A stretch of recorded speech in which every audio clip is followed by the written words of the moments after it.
Hey, Frosty ECG here, bringing you another video. Please subscribe to my channel and like and comment on this video, as your feedback is important to me. What this video is going to be about, equipment that you should be using. The reason why is it's going to help you be a better player. And when I say this, we're dealing with technology, and the more advanced that technology gets, there are drawbacks. So for instance, a TV, there's something called a response time, and that is basically the time that it takes a pixel to change from either black to white and back to black again, or from gray to white and back to gray again. And they call that black to black or gray to gray response time. And it's measured in milliseconds. So on your high-end HD TVs, 1080p and all that good stuff, you average about a 25 to 55 millisecond response time. Obviously, some are better than others. Some have modes in it for gaming and some don't. But if you go to a monitor that's specifically made for gaming, you'll find that they have response times in 1 millisecond, 2 millisecond, 5 millisecond ranges mostly. And as you drop from a normal TV to a 5 millisecond response time, or 2 millisecond or 1 millisecond response time, usually measured in gray to gray, the faster your monitor is going to take an image and convert it into the following image, essentially. So every second of the game, it's happening faster. And it's not that it's happening faster, it's happening with less delay.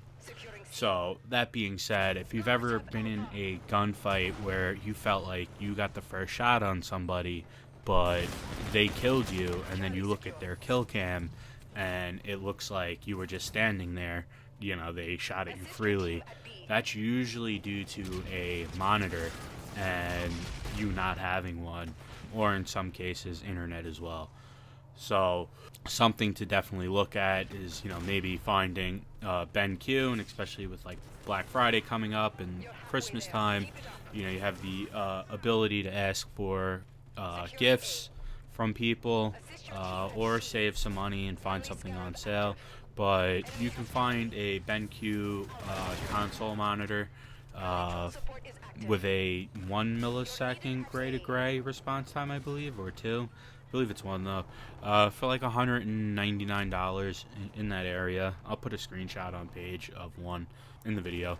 Going into the next thing that is definitely a big one is your internet. And some people are limited by the area.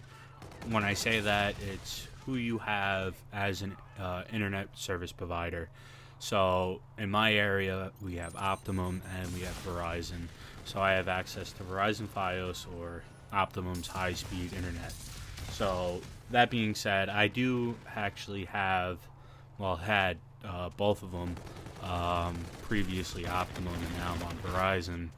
And I could say that the quality of internet from Optimum to Verizon is better.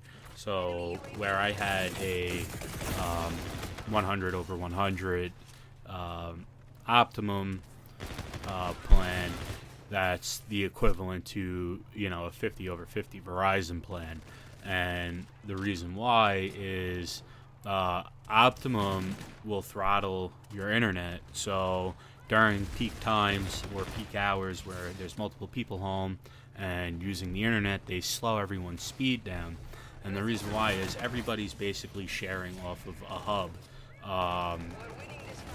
for the internet. So they can't supply everyone individually with all the internet that they need. And also, if you start using too much, they'll start to slow you down as well. This is what I experienced on Optimum. And then when I switched to Verizon, I was trying to figure out why it's so much better. It's basically like I have a direct line right to the Verizon tower, in essence. So for me, it's a stabler connection. I usually have the same upload, download, and ping 24/7. and I do check it several times a week. Always make sure that it's supposed to be what I'm getting, just so that I can rule out maybe a potential issue with my router or a bad Ethernet cable, whatever the case might be. You know, you always want to try to have the best internet possible. Always have your PlayStation or your Xbox or PC plugged in via Ethernet cable. And the reason why is you want to have the best possible connection going to it, so that you have the best connection in game. And with a plug over a wireless connection, you're always going to get a faster send and receive rate. It's very important. Obviously, some people in some circumstances can't have it, you know, and there's nothing you can do there, and you have to play over Wi-Fi. But if you have the ability to actually hardwire, then hook up a hardwire. I ran a speed test on my MacBook Pro with the hardwire hooked up, and then without it and running off Wi-Fi, and you can see that with the wire I had a 6 millisecond response time, a 57 upload, and a 63 download, whereas with the Wi-Fi my response time was 9 milliseconds, my download was 41, and my upload was 36. So the speed dropped off a little bit and that response time raised, which the higher the number, the worse it is. So you can see that there is a benefit there. And like I said, when you're playing, that translates into your gameplay and how you do. The next thing that I should say is you want to make sure that you have a router that is capable of handling the internet that you have. Most routers that you buy come from the internet service provider. They're not the best. They're made to work. They're made to be cheap and mass produced. So what happens is you don't exactly get the best quality router. You might be missing features and functionality, whether or not they're dual band, the range of it as far as the signal strength. So what happens is if you upgrade your router, you can then make sure that whatever internet that router is receiving, that is turned into what it's sending out, so that nothing's getting, basically bottlenecked at your router. So that's another big, huge thing to make sure that you do. So now, besides that, the next thing that you want to talk about is a SCUF controller. And the reason why these are great is you can see the new SCUFs with the infinity key. It allows you to customize your controller to a level that we were never able to do before in the past, because we're now able to basically pop off the joysticks and replace them for the low, mid, or high, or if we want them with dome or concave. It's very convenient, whereas we used to have to order multiple SCUFs to find what we liked and what worked for us. Now it's all in one controller, and you just buy the different attachments to swap out. And then the other big, huge thing that I love about a SCUF is the SCUF grip and the paddles. So the SCUF grip is basically a rubber grip that allows it to hug your hand better. It doesn't move around as much.